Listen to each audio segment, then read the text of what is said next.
Hello,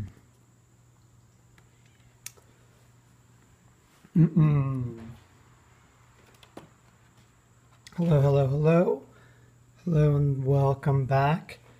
Thanks for joining me. So this is the painting we were working on yesterday, which is now completed. This was the Danny Balmaceda wearing Scotch and Soda, this beautiful green jacket.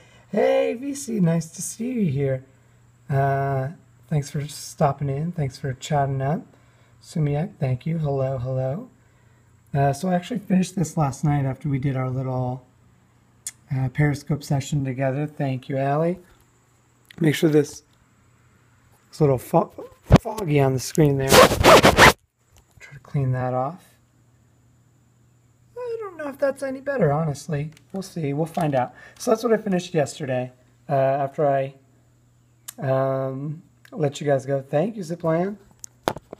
Ziplan. I'm not exactly sure how to say most of these usernames. I apologize, guys. So today what we're going to be working on is this piece. And I'm going to take you guys through a step that I did not share in the last painting, which, let me give you guys a full look before I set you on the tripod. So this is Dressed to Ill wearing Apolis, an LA brand. This is their logo, which looked to me like some sort of bird or eagle, but then when it's flipped the other way around, it's a candle emitting light. Now, I don't know how I missed that the first time. It's like the FedEx logo. There's an arrow in the FedEx logo. I totally missed that the first time, the first years I saw it, till one design teacher pointed it out to me. Okay, so this screen is still... There we go. That is better. All right, I like that much better. So what we're going to do is you guys are going to see me do the first wash of color, which I haven't really shared on Periscope before, so this ought to be fun. And what we do is I set up my color already. Here my palette's going to be this nice blue color, and I'm going to take a large, relatively large. So this is the size of the brush I'm about to use. This is the size that I normally paint with. So you can kind of see the difference. It's quite a bit larger, quite a bit wider. And we're just going to take some clean water that I have here. And I'm just going to fill this brush up with some clean water. And we're going to just brush clean water over the painting. Over the drawing. It's just a drawing right now. We're mostly kind of centering it. I want to cover a lot of the surface. And what ends up happening is that graphite ends up running a little bit, which is always creates just a unique texture to the painting that you can never anticipate what it's going to look like. It just makes it more interesting. So I'm going to grab this blue color I just shared, and we're going to lay this pigment in here. So so the paper is wet, and now I'm just laying in pigment. And the pigment's filling all of the spaces where the water just was. I do some fast strokes.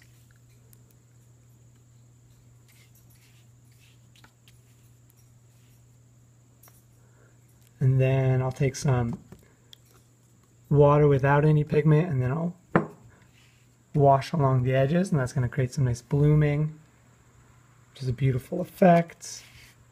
And I wish I had this tripod out a little bit further so you guys could see some of the brushwork that I'm doing as I do it. But it's getting lost on the edges. I'll have to work on that for the future. And then I have, what I'm going to do is do a bright splash of this yellow right in here.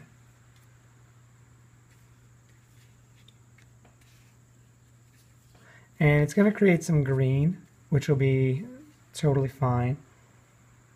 I think that green will be interesting.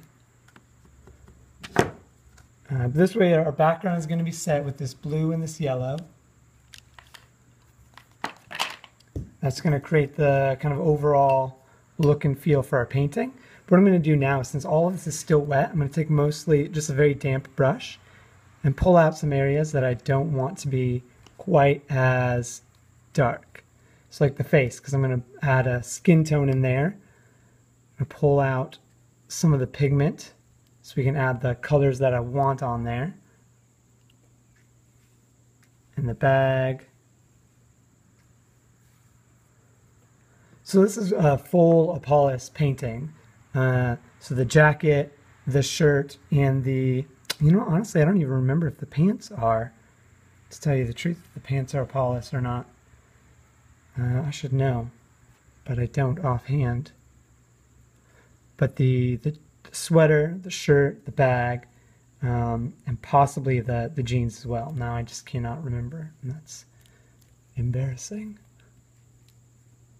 I'm going to pull out the highlights in the sweater. The sweater is a gray, a very soft gray, but I'm going to leave a lot of the blue in there, but I want to pull out the highlights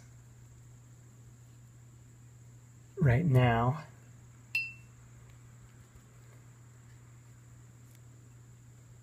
So this is how most of my Sunflowerman paintings begin, with these editorial style paintings.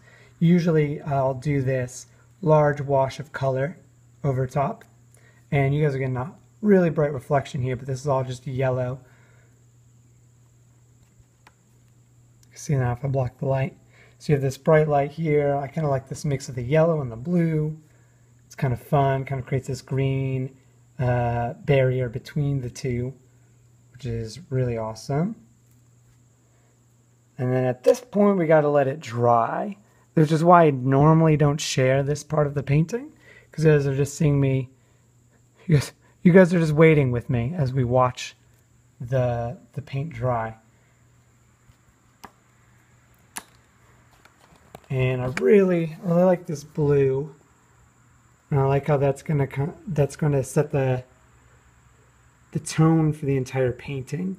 What I wanted to do, since Apolis, I can't remember exactly, I believe it's a Greek word, and it's the name of the clothing company that I'm featuring here.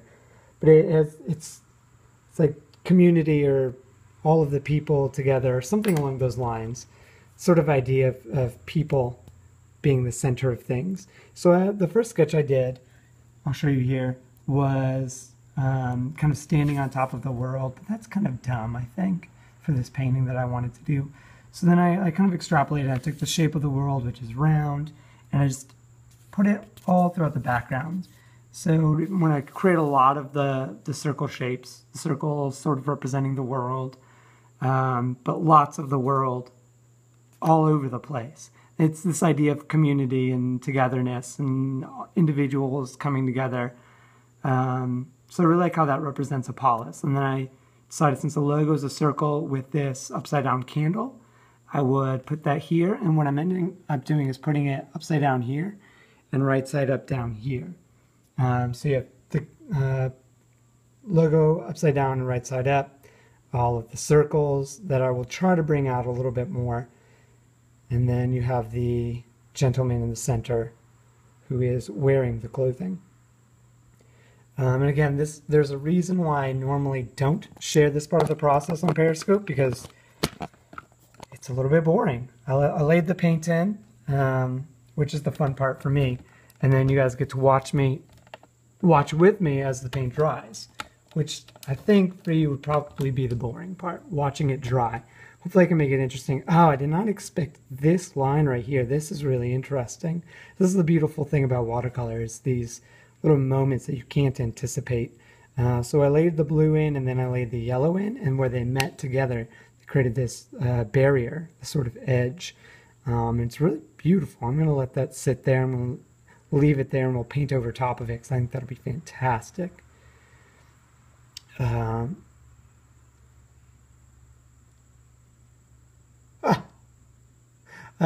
Oh man, I really need to enunciate more, CNM. Thank you. It's Apolis, A-P-O-L-O-S. Apolis, A-P-O-L-I-S. Not police. I can understand why you would have heard police. That would be an interesting brand. No, it's Apolis, from the Greek, I believe. And that's where this brand gets their name. I don't really know where the logo comes from, but I really like it. So we're including that. No, I'm horrible. We teamed up together and we created that funny situation. Okay, so we're letting this dry. You can really see the reflection is stopped right here. So we can start going into this painting now with some other pigments because it's still a little bit damp. I'm touching it right now and it's a little bit damp, but what I can do is not add a lot of water when I add these other colors. So I'm going to add just a first pass at the skin tone. And I'm mixing the color now. Here's my Winsor & Newton palette.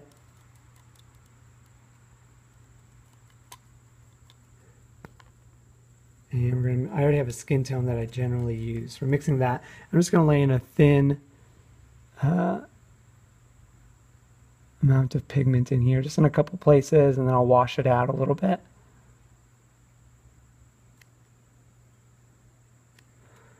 You can see how I kind of just like stabbed that color on there.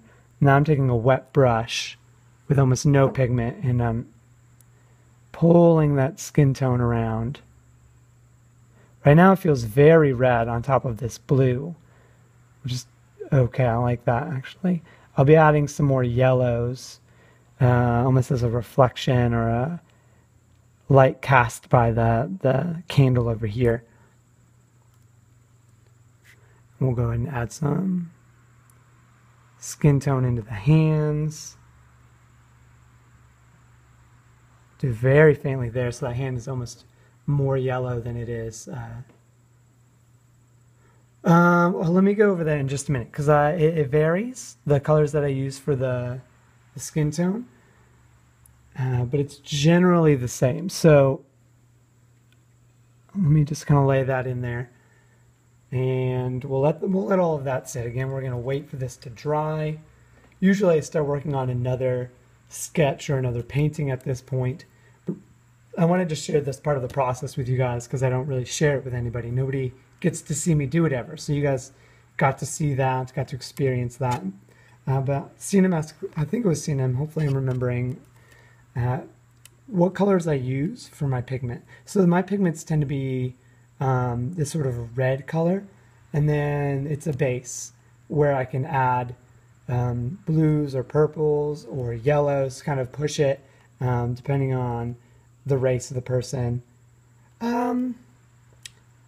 Yeah, so let's see. So I'll use yellow ochre a lot. Is a color I love. So yellow ochre for one, and then usually a bright yellow. I can't remember the exact name of it, but any bright yellow will do. Just a little bit. The yellow ochre is a good base. And then I'll go ahead and add a bright red. Usually I really like, I don't have right now, but I like carmine red. And I'll use that. So carmine red, yellow ochre, bright yellow, and then blue is kind of the secret ingredient. So you use the red, you use the yellow, you kind of create this orange, and then you add a bit of blue. I like nice soft blues like we have back here, maybe a cerulean blue, and so I'll add a bit of that, and that's what really brings the skin tone together. And then from there I'll make my variations. So it was red. Well, I can't remember what kind of red this is. Wait, let me look. No, I can't look through my pigments at the moment. I'll have to make a list, seeing them, because I can't remember the names of all of these colors off the top of my head. Cadmium red, that's what it is. So I'll use cadmium red, I'll use a bright yellow, I'll use yellow ochre, and then cerulean blue, and that's my base. Maybe I should write these down, but cerulean blue, yellow ochre, bright yellow, and cadmium red. That's my main base for skin tones. And I can push that in any direction. If I add more blue, it creates a darker skin tone. If I add a bit more yellow, it's paler. So I can just kind of play with it as I go. What works well with this background is the shirt is also blue. White is important for adding highlights, but I try to preserve as much of the highlight as possible. So you can see in the face here is I left some of the areas that I don't want very much pigment to be, because those are where the highlights are going to be, right along the cheekbone, the tip of the nose, sometimes along the bridge of the nose, and then right along, I don't know what muscle that is, right here over the mouth. So those areas I don't want to have a lot of pigment. Those are my white areas. So instead of having to add white, I'll try to leave as much of it without pigment as possible. And it is not focusing right now. Please focus. There we go. And this page is super damp. So what I'm going to do is kind of take you through the sketchbook, through some of my process. So this is what I drew first. I shot some photographs of Rob wearing the Apolis.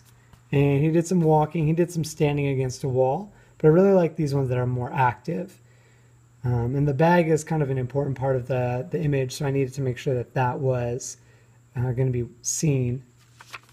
So those are my first sketches, and then after that I did a color study, which is what you see here. This was the first one I did, and you can see I didn't like the concept very much because that's not what we're going with. And this really tiny one, which I really, really liked, and you can kind of see that I've stuck to that idea fairly closely with what you see here on the final that I'm working on and the little thumbnail that I did. And then here was just another practice drawing so that when I did the under drawing that everything would go smoothly. And then I'll show you guys, this is what I'm going to be doing hopefully very soon. This is more of like a farm, Midwestern work ethic, kind of work wear that I have going on here. And that'll be Relwyn, and I'll be doing that painting later.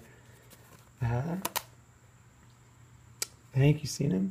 Yes, you got a taste of the sketchbook there as well.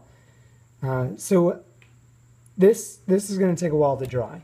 So what I'm going to do is let me throw on my yellow frames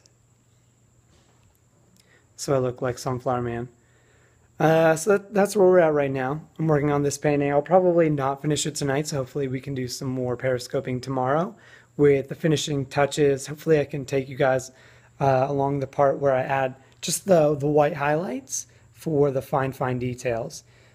On this painting of Denny, let's see if I can get a nice close-up here. I did get a haircut. It's a very nice haircut. Thank you for noticing. So yeah, you can see where I added all of this white in here, and that's what really makes the painting pop. So you can see in the background, I didn't add any white to that guy, but I added lots of small areas of white. You can even see it in the face, where there are little bits of reflections on the side of the face. Those are just tiny bits of white that I added, and white all along the stitching in the jacket to really make the painting pop. So that's what I'm hoping. That's what I'm hoping to share with you guys tomorrow on this. I'm going to try to get a lot of this painting done tonight and then do the finishing touches with you guys tomorrow. Thanks for hanging out. I know this one was shorter than normal, but I'm glad I was able to share this bit of a process with you guys, which I don't normally get to share. And I don't know how to make this thing zoom. There we go. And now I'm just rambling. Thanks for hanging out. I'll see you guys tomorrow.